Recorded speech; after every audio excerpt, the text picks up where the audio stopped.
Welcome back to Snackcast. Welcome.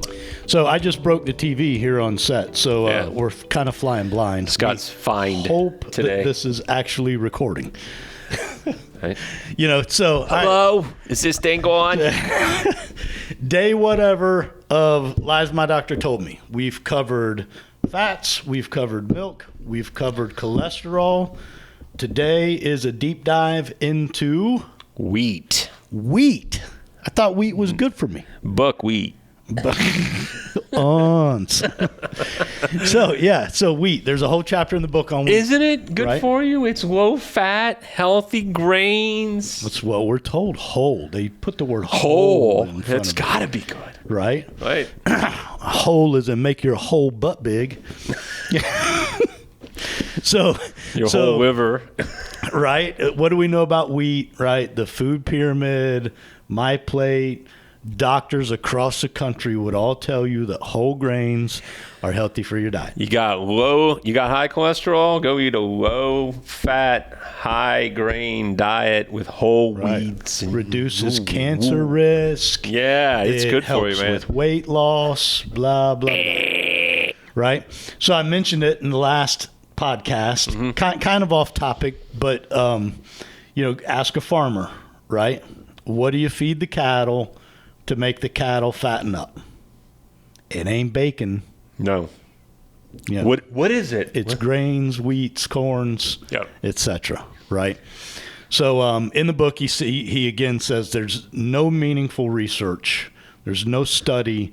There's nothing that points to wheat being beneficial. Nada that supports the narrative. Right. So when your doctor points you to go eat whole grains, ask your doctor, show me the research. Yeah, please. Show me what study you're What study are you referring to? And not some blog article that says what is opinion. Show me the controlled research. Right. And I don't doubt that there was a time in the past when food was scarce, when we have an abundance now. We have healthy food everywhere we go if we choose to get to it. Right. No doubt there was a time when wheat probably served a nutritional purpose. But what do we know about that wheat back then? Oh, it's totally different than what we eat today. I mean, the preservatives, the aluminums, the gluten that's added, the proteins that are added to it. It's not the stuff back in Jesus's day that they made a little flour tortilla for you and served it up, right? That's not the wheat we're talking about. Right. They've genetically modified it for mass production, speed of growth, density on the pasture. Do you call it a pasture? Do your family ever buy bread anymore? Ours typically doesn't, but occasionally we'll do the hot dogs and hamburgers, right? Guess what? That stuff doesn't mold. Mm-mm. It never molds. It did in the 70s. It did. I remember. It was like 3, 4 days, 5 days on the shelf, and that stuff would turn green. Yep. You could use it to cure disease. Right? I mean, I remember when there were actually bread factories in the city of Miami, and you would smell it, and you're like, oh, they're making the bread. Right. And they would be making it right in-house because they had to, because they couldn't mass produce it in some factory and send it. Right. Because it'd go bad by the time it got to the stores. Right. Right. So, whole grain. Whole grain is better than bleached flour, right? This is yeah. I will tell you what everybody would say, and they would say, yes, that's correct. Wheat bread is better than white bread. Right. Well, we've talked about this before. That's the less bad theory. Less bad theory. I mean, what are we talking about? It's better than what's really bad for me, so it must be good for me. Right. No. Right. So, what do we know? What do we know about how the body processes it? It's hard. We know it's an insulin spike. Yeah, it's like the highest on the glycemic index, right? Or it's up there. It's actually equivalent to table sugar. It's higher than table sugar. Higher, yeah. So if you did not know that, your blood sugar will And specifically speaking, we're talking white bread. White bread has a higher glycemic index than table sugar. Right. So putting that into common thought, going and eating that bowl of pasta, going and eating that, 5 pieces of bread at Outback Steakhouse, and you go, oh, it's the wheat bread. It's good for you, honey wheat. right? That you might as well, your blood reacts like you just scoop down, 8 tablespoons of sugar. Right. And, as a father of a diabetic kid, right, I know a little bit, enough to be dangerous, about glycemic index and the insulin spikes. And that blew my mind. No, he says it in there. Like the bread. jelly donut is the equivalent or even healthier than the wheat bread. The jelly donut. How is that possible? I'm telling you, man. Right. I'm telling you. So why do you think this lie permeates? Why does everyone still think that wheat is healthy? And I hate to be the continual conspiracy theorist, but it's real-time inventories. It's time on the shelf for food distributors and everybody else. They have a vested interest in producing Wheaties and Cheerios. Cheap, abundant, that will sit on your shelf, on their shelf forever, and they don't have to replace it. It doesn't rot. Make anything from it, right? I mean, from absolutely cookies to pizza crust. Yeah. I mean, it just doesn't go bad, right? So I don't know. It's again, it's this common theme over and over. What we eat is killing us. Yeah. It is. And that leads me to one of the things he gets to in the book, where he says, honor your DNA, right? For hundreds of thousands of years, we've been evolving and getting better. What is the human body? What is anybody? Animals, anything. What do we inherently strive for? And it's survivability. Mm-hmm. We want to survive, right? That's why the snakes grew legs and some became lizards, right? Because of where they lived. And I'm making that up. I don't know if that's even a real thing, but evolution, right? Right.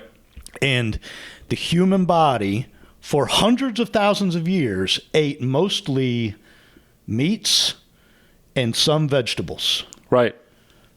There was no commercial harvest of wheat, of corn, of grains. And again, it would have been fine if we left it in its natural state rather than potentially, right? Or even today, I would even say even the crap that they put on our plate. Even today, I would argue that if in moderation, extreme moderation, it would be fine. Sure, but it's a primary food source. I mean, go back to beer.